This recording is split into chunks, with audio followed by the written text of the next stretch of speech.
What if someone creates a clone of Yujiro Hanma? Those who have read the Hanayama spin-off will know that in one of the chapters a character mentioned that he planned to create clones of Yujiro and Hanayama himself. Whether this spin-off is canon or not is still being debated, but it is certainly a very interesting topic to talk about. The possibility of there being a Yujiro clone is something that could cause a lot of chaos in the series. Since Musashi was cloned, the possibility of repeating the process with any other character has always been tempting.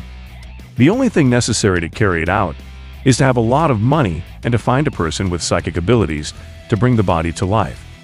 Suppose the Grandmaster succeeds in making a clone of Yujiro Hanma. How strong would this clone be, and what would his personality be like? If this were to happen, it would be very different from what happened with Musashi, since he was dead when his body was cloned. But if Yujiro is cloned, we have to take into account that he is still alive. In my opinion, this clone would be similar to those seen in the series Invincible. In case you haven't seen it, in that series, there are two twin brothers that every time one dies, they simply use another artificial body and transmit the consciousness with all the memories and personality of the deceased. It's as if you made a backup and installed it on your new phone. Yujiro's clone would not know that he is a clone because, according to his perception, he would be the real one. So basically, it would be like the original Yujiro. As for how strong it would be, I would say this clone should be as strong as the ogre. The only difference I would put between the clone and the original Yujiro is that the clone would not have the ability to evolve in the same way as Yujiro. For example, in the manga, it has been mentioned that Yujiro gets stronger with each passing second.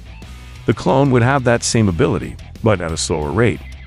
What I mean is that at the beginning of a fight, this clone will probably be at the same level as Yujiro, but over time the original Yujiro would eventually surpass him, thanks to his ability to evolve with each passing second. I don't like the idea of having a dumb clone with no personality and just following orders. If an arc was ever made about this, I'd like the main goal of the clones to be to eliminate the original fighters to usurp their place in the world. On the other hand, imagine how terrifying an army of Yujiro Hanma clones would be. The destructive power would be something like the rumbling from Attack on Titan. And well, a question that many people have asked me is where I read the Baki manga, so I'm going to take this opportunity to answer it. I'm not going to tell you a place where you can read it, but I'm going to recommend you the translations of Spinnyback Team. You can search them on the internet, and there you will find the chapters of Baki Do with a good translation. And for those who are wondering about the release date of the new season of Baki on Netflix, I'm sorry to tell you that there is still no concrete release date. All we know so far is that the series is in production and will be released in 2023. But well, this is just my opinion. Don't forget to leave me yours in the comments box. You can also leave your questions for the next videos. And well friends, thanks for watching the video. Don't forget to subscribe if you liked it. I hope you have a nice day or night. See you soon.